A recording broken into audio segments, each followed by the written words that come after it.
नमस्कार। मानव सभ्यता और शेष प्राणी नाम के इस चैनल पर आप सभी का मैं स्वागत करता हूं। कल मैंने आपको एक वीडियो बताया था या एक वीडियो पोस्ट किया था। वो वीडियो ये था कि योग के अनुसार सबलता और निर्बलता क्या होती है तथा जो चित्त होता है वह किन किन विशेषणों से अर्थात किन किन विशेषताओं से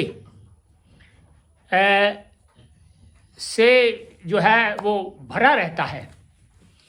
यदि हम चाहें तो उन विशेषताओं का प्रयोग कर सकते हैं, नहीं चाहें तो आप जैसे इस समय लोग रह रहे हैं वह रह सकते हैं।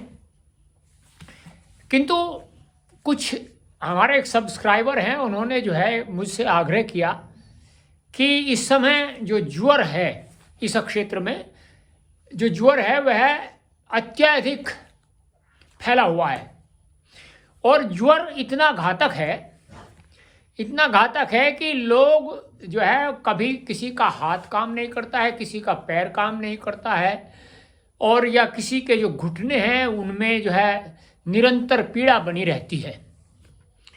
और वह ज्वर और कुछ नहीं, जो यहाँ के जो डॉक्टर हैं, जिनको आजकल डॉक्टर कहते हैं, पहले वैद्य होते थे अब तो डॉक्टर होते हैं, तो वे जो डॉक्टर हैं वे क्या करते हैं, बोले खून टेस्ट करवाओ, जो रक्त है उसका परीक्षण कराओ।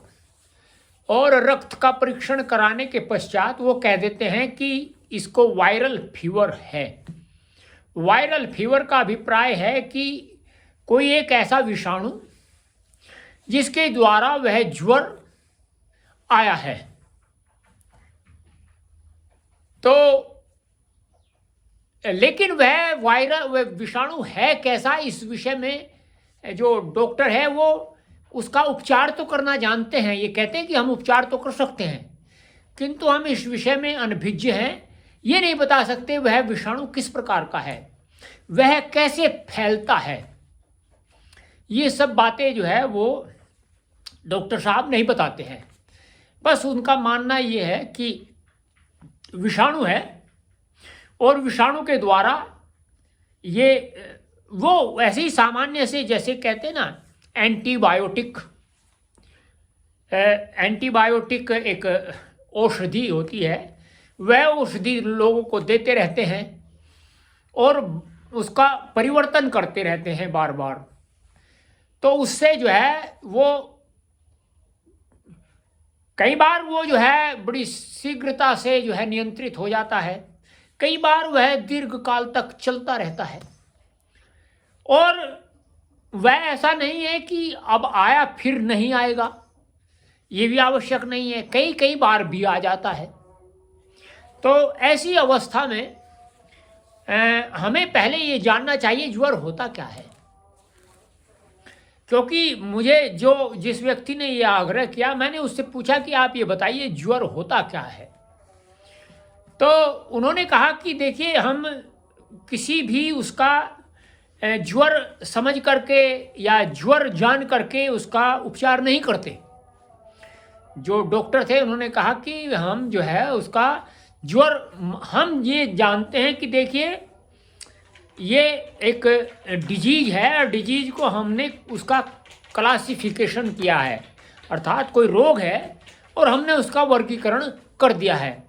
और वर्गीकरण जो है वो किया हुआ है हमने कई भागों में, एक तो एक्यूट, एक क्रोनिक और एक जो है जैसे ये होता है सीवियर। तो इन तीन भागों में हमने उसका वर्गीकरण किया हुआ है, क्लासिफिकेशन ऑफ डिजीज उसको उन्होंने बताया। तो मैंने कहा जी ठीक है। तो उसने मुझसे ये प्रश्न किया, डॉक्टर साहब ने, बड़े वैसे वो जो है जिज्ञासु हैं, वो जानना चाहते हैं या सीखना चाहते हैं किन्हीं बातों को। और जो इस प्रकार के व्यक्ति होते हैं वह आगे भी बढ़ते हैं वैसे, और जिस प्रकार की उनकी जानकारी है वो मैं ये नहीं कह सकता कि वो 100% जो है उचित है, मैं यह भी नहीं कह सकता कि वह 100% अनुचित है। कुछ अच्छी जानकारी भी है और कुछ उसके साथ में ऐसी जानकारी भी जो है जो वो जानकारी है ही नहीं। कुछ विद्या है और कुछ अविद्या है। तो आज उसी कड़ी में हम आज जो है जानेंगे कि जो ज्वर है उसको क्या कहते हैं। जो ये हमारा आयुर्वेद है उसको क्या कहता है और ज्वर की उत्पत्ति किस प्रकार से होती है, और जब ज्वर होता है तो ऐसे क्या क्या लक्षण होते हैं और उनके क्या आयुर्वेद भी इसी प्रकार से जैसे इस समय वर्तमान काल में जो उसका निदान किया जा रहा है। और फिर एक और भी उन्होंने बताई कि जो है एक तो होता है जो एक तो डायग्नोसिस होता है और एक होता है डिसऑर्डर। तो डिसऑर्डर का अभिप्राय ये है जैसे किसी को हमारे शरीर में पीड़ा की उत्पत्ति हुई ज्वर के द्वारा, तो हम इसको तो मानते हैं डिसऑर्डर। और जो डायग्नोसिस का अभिप्राय यह है कि वो एक प्रकार से निरंतर उसको दवाई औषधियाँ दे करके ये जानते रहना कि ये औषधि काम ये कर रही है या ये काम कर रही है, जिस प्रकार से आज के जो वैज्ञानिक हैं वे करते हैं। तो उनकी बात सुन करके मुझे जो है बड़ा विचित्र सा अनुभव हुआ। मैंने कहा देखिए क्या है।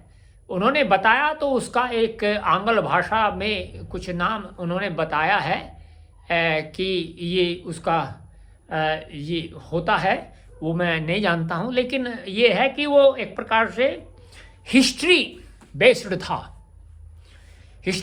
था। अर्थात जब डायग्नोसिस शुरू होगा तो वह हिस्ट्री को जानेंगे। ये हिस्ट्री का अभिप्राय जैसे मान लो इस शरीर के अंदर, और वह ऐसा भी नहीं। उन्होंने एक और बात मुझे बड़ी आश्चर्यचकित करने वाली बताई। उन्होंने बताया कि देखिए हम जो पेशेंट होता है उसको हम एक ऑब्जेक्ट समझते हैं। ये ऑब्जेक्ट और वो मुझे बार बार वहीं लाना चाहता था, उस ऑब्जेक्ट वाली जो उसकी धारणा थी कि ये देखिए ऑब्जेक्ट है और ऑब्जेक्ट को इस प्रकार से ट्रीट किया जाता है, उसको इस प्रकार से उसके साथ में वो किया जाता है। मैंने कहा चलो ठीक है। तो आज हम जो है थोड़ा सा इसका अध्ययन करते हैं। जो ज्वर है उसके लक्षण क्या बताए हैं आयुर्वेद में। तो जो उसका वो है ये लिखा है, ज्वरो रोगपति ही पापमा मृत्यु रोजो अश्नो अंतक है, क्रोधो दक्षा ध्वर ध्वंसी रुद्रो ध्वर नयनो उद्भव। फिर क्या है, जन्मांतरियो मोहो में संतापात पात्मा अपचारत है, विविधैर नाम भी क्रूरो नाना योनिषु वर्तते। इसका अभिप्राय क्या है?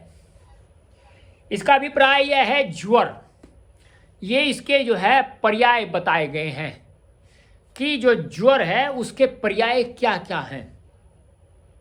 रोगपति ही, इसमें है रोगाणाम पति ही सो रोगपति ही। पापमा मृत्यु, ओज, असन, अंतक क्रोध, दक्षाध्वर ध्वंसी, रुद्रोर्ध्वन नयनो उद्भव, जन्म तथा मृत्यु के समय मोह में है तथा संतापात्मा है। ये इसके पर्यायवाची हैं। इस प्रकार अपचार से विविध इन नामों से कहा जाता है। अर्थात अपचार का मतलब जो जिसका उपचार ना हो वो अपचार, जो मतलब ये कह सकते हैं कि जिसको उपचार ना मिला हो या जिसको नया उपचार मिलता हो, तो यह क्रूर ज्वर अनेक पशु पक्षियों योनियों में भी विविध नाम से कहा जाता है, अतः रोगों में प्रधान है। रोगों में प्रधान भी ज्वर को ही माना है। अब आगे क्या है जी?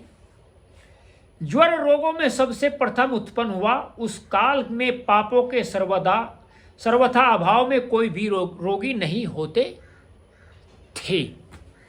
अब आपको जो मैं बताना चाहता हूँ, ये थोड़ा सा इन्होंने कुछ जो इसका विमर्श दिया है, ये थोड़ा सा पौराणिकता पर आधारित है, जिसका मैं समर्थन नहीं करता।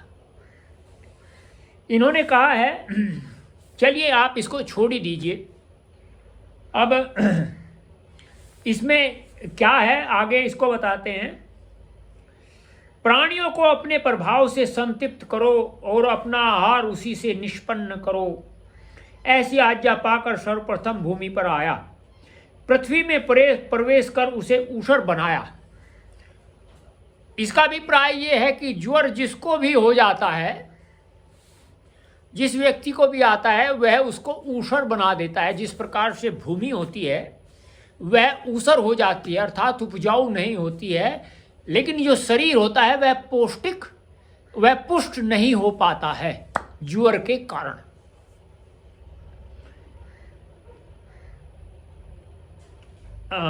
पुनः जल में प्रवेश किया, उसमें कोई कीचड़ के रूप में प्रवेश किया। पुनः वृक्षों में प्रवेश कर कोटर बनाया है। इस तरह सभी प्राणियों में प्रवेश कर विभिन्न नामों से पुकारा जाने लगा। ये जो है ज्वर को अगर वहाँ शरीर में प्रविष्ट होता है तो ऐसा होता है, अगर कीचड़ में जल में प्रविष्ट हो जाता है तो कीचड़ बना देता है। तो ये इसके प्रभाव हैं। जो ज्वर है ये इसके प्रभाव हैं। अब आगे क्या है, ज्वर होता कैसे है? अब क्या कहते हैं जी, स जायते अष्टधा दोषै प्रथंग मिश्रै समागतै आगंतुश्च मलास्तत्र स्वैर्दुष्टा प्रदूषणै। इसका अभिप्राय ये है कि ज्वर जो है वात पित्त कफ से एक दोषज, 3 वात पित्त कफ, अर्थात इसका अभिप्राय यह है कि एक जो ज्वर होगा, एक तो आएगा वात पित्त कफ से, वात पित्त, वात कफ और पित्त कफ द्वंद्वज 3। इसका अभिप्राय यह है कि जो वात पित्त और कफ से होगा तो वह 3 तरह का ज्वर होगा।